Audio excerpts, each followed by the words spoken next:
So it's been about 10 years now that I've been looking for one special kind of buck.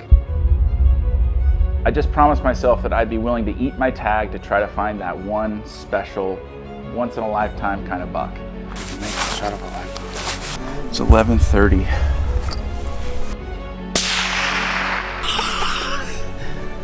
And we just saw like a 7-inch drop time coming off of. So it was about 7 years ago that I tried to make a commitment to find a booner blacktail, and a booner being 125 inches the way they measure the horns. So back when we first started Born and Raised Outdoors, we actually tried to film blacktail hunting, and we were doing it with a bow and arrow with a guy at the camera behind our back, and we were going to try to make the most epic blacktail video we ever could. Hunting for blacktail spot and stalk with a bow and arrow is very, very difficult. So actually that video never came to fruition. About 7 or 8 years ago, I was hunting with my buddy Jeff Dunn, and every year we would take the last 2 days off of blacktail season to try to fill our tag. And I had this idea that if we switched from bow hunting to rifle hunting, then we could get it done and find that big once in a lifetime buck. And fast forward year after year after year of passing up some smaller bucks that would have filled the freezer, but I was just trying to find that special one. And the years have just drudged on. And here we are in 2023 and still haven't found that big booner blacktail, like we like to call them. So it's still a quest to this day. This character right here, his name is Jeff Dunn. We've met about a dozen years ago. Him and I have hit it off and been friends ever since. And so we have started this tradition over those years, almost ever since then, that we try to meet up if we have a spring bear tag. And if that doesn't work out, then we definitely allocate at least 2 days every year for blacktail deer season. Jeff is just kind of a salt of the earth kind of guy, and just a great friend. And Jeff, I love you, buddy. And man, you're a heck of a guy and a heck of a hunter. Oh, good morning, guys. We are heavy on the Blacktail road. We're heading out a little early. It is the day after daylight savings time, and rolling back. Usually everyone loves that because I think you get to sleep in, but not when it gets daylight. So no sleeping in for us. We had to wake up, actually it felt like an hour earlier. I have a little throat thing going on, which is not great, but what are you gonna do? And we're gonna head to this spot, park at this area, and hike into this secret hunting hole. Was that as vague as I can give it? Yeah. Copy, Raj. See you at daylight. We've been hunting every day for the better part of the last 2 to 3 months. And it still takes Treavor forever to get ready. We hunted last night. His pack was done. He threw it in the truck. We've been parked here at the trailhead for 25 minutes. And somehow he has to completely repack, reorganize his pack. I just don't understand it. I just grabbed my pack from yesterday, threw food, water. I don't get it. I'll never get it. I really started to dive in and transition a little bit from hunting with a bow to hunting with a rifle. And I wanted to I got excited about it, to be honest with you. Just all the little intricacies, like with bow hunting and tooling on your equipment to get more accuracy, practicing. Well, that same thing applied with rifle hunting. And so I dove into the reloading side of it. And that led to meeting some people that taught me that some of the mechanics of just shooting and building a stable position, and it's led to this long journey of me really falling in love with rifle hunting. I've made this decision that I'm not going to try to take an animal unless it is that one I've been dreaming about.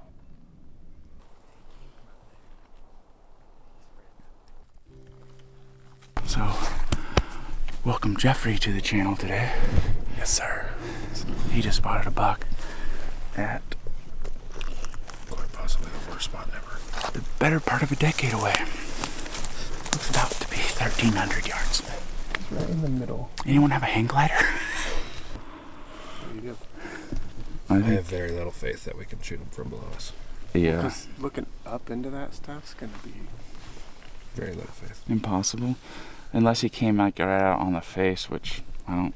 yeah. I mean, if we could watch him bed down, it'd be a different story. He's not gonna. I don't know. I think he's huge. I think he's 130 inches. Yeah. All right, now you can hit this little, you hit this button right here, and then you can turn, and the map turns with you. And I'm pointing at exactly where that buck was that we last saw it, so that we can pinpoint it. So when we drop down in the timber and try to pop out, we know kind of where he might be.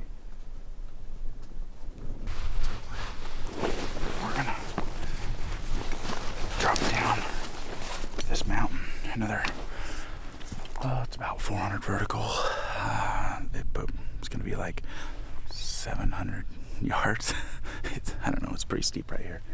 And see if we can get eyes on that buck again. The things we're fighting are fighting fog for one. For two, it's across the whole drainage here. And for three, we're going to be going through some timber and brush, and we don't know if we can pop out of the brush to see back across here. So it's going to be difficult, but it's one of those things where if we do get eyes back on him with the new Sig Cross MAGNUM 300 Win Mag, we're looking to get it done.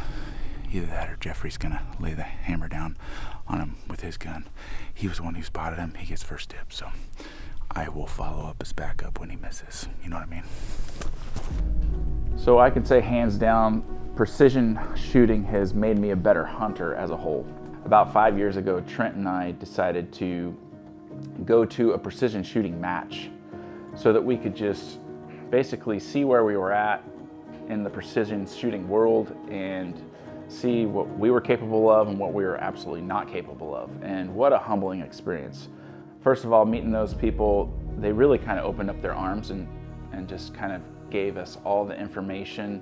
And it was just so awesome to meet those people and have them be so generous with that. And just that knowledge over the years has just built us to be a little bit better. I wouldn't say we're amazing at it, but we're getting a little bit better each and every time, and hopefully we're passing some of that knowledge on to you guys. So. All right, guys, we were just glassing, and I just spotted this buck way down the bottom. Different buck. He's got like a 14, 15-inch frame, 4-point, and we just saw like a 7-inch drop tine coming off of him. So Trevor's setting up. We'll roll the clip here, and we're gonna see if we can get a shot. It's a really nice buck. I immediately pass up this buck because it's not that Booner 125 buck. Did you find him? Mm-hmm. This is going to be another one of those bucks that I regret letting Jeffrey shoot. Dude, it's bigger than you think. I reserve the right to change my mind, Jeffrey. You know, I had this once-in-a-lifetime buck being over 125 inches because the state of Oregon says that if it's over 125 inches of horn measured on a deer's head, then you've made the Boone and Crockett book. What I didn't know was a once-in-a-lifetime buck could be something else. And so on this specific day, when we saw this specific deer, it kind of took me a minute. But as we're sitting there jumping back and forth between the spot and scope and the binos and in the scope, and then he disappears for a little bit, then he reappears and under a rainbow. And we see this drop tine, and Noah is in my ear. He's chirping, he's going, "Hey Trevor, do you understand? Have you ever seen a drop tine buck before in your life? Have you ever seen a blacktail buck with a drop tine before?" And I'm like, oh my gosh. He's right. I kind of want to shoot him. Well, initially, he's not going to score 130, and so I told Jeff that he could shoot him, and now I'm regretting that. I'm like, I think I want to shoot him, and now Jeff won't get out of the gun. Oh, you can shoot him as he doesn't move. Yeah. I think I got the right dope, Jeff. So as we're sitting there and we know this shot's gonna be a long shot, one of the most important things for me to take this shot on an animal was to first shoot a shot not at the animal, at an object, so that we could get the proper dope. And dope is data of previous engagement. And took a shot, and it shot 27 to 28 inches. So we had a lot of wind going on there. And while I knew that taking this practice shot might spook the deer and he wouldn't come back, that was more important to get that data than it was to take a shot without that data. So we just shot a rock way across the draw. He's bedded down. And we just shot a rock about 300-400 yards away from him that's 1,100 and some yards. And we just hit that rock trying to get our dope for wind. And so now we're gonna go back and make a shot on this buck that's bedded. See if we can make a shot of a lifetime.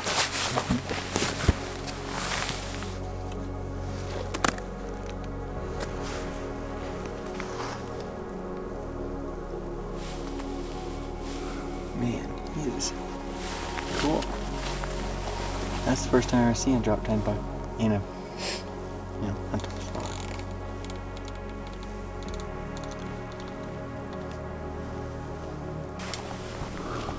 Okay, boys, you ready? Went right in my way. Let's get this thing.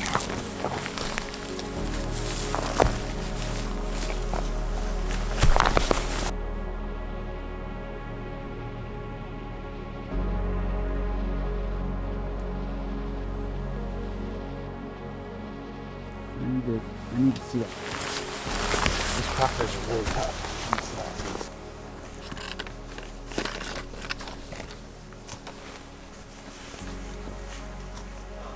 Grass on the way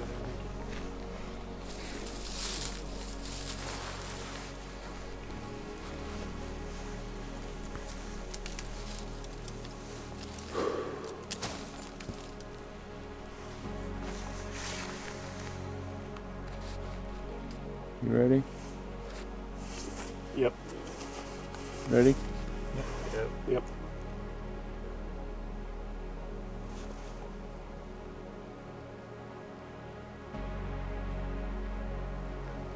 Sorry, I'm shaking just a little bit here.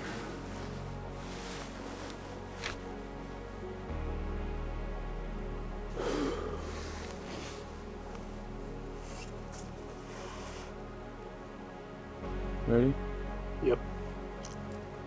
Noah? Yep.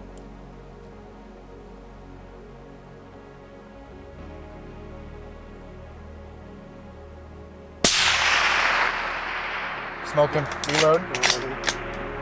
Find him again. Same hold? Yep. Yep. Hit him good.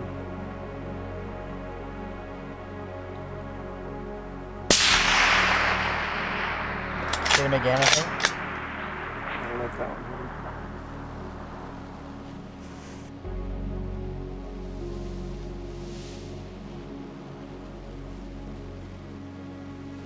He's gonna come out to the tree line.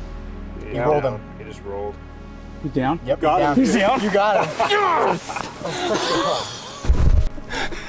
Dude.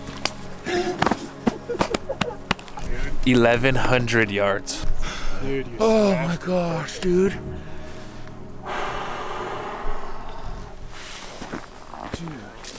He hunched up. That was 29.5 MOA with a 2.5 MOA right hold. Holy crap, man. Oh, I'm getting the shakes now. Oh. It was an incredible shot. We're gonna make this gun safe. This gun right here, guys, it's the Sig Cross Magnum 300 Win Mag. It's the first time they've ever had this kind of gun. If you guys haven't checked it out, it's a shooter. Not easily you can see him if you went this way. Still on the tree line. It's 11:30.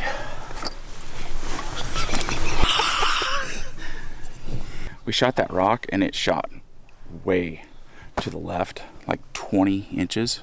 Actually, it was more than that.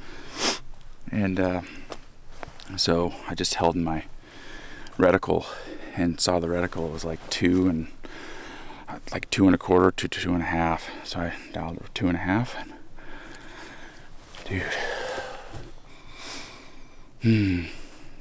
I want to thank Jared, Peter, you guys have helped me so much in the long range stuff.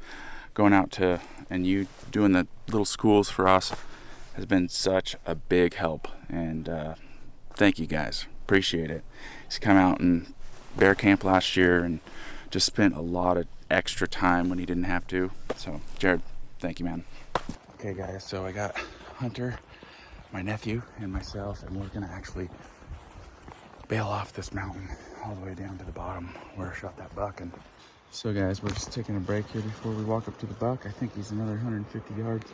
If you look all the way to the top of that mountain, that's where we shot from. So it was 1,130 yards, like direct line of sight, but I'll tell you, hiking down, I worked up a sweat. So coming out of here with meat, we're gonna need to bone that baby out. It's gonna be a pull, but we'll just do it one step at a time.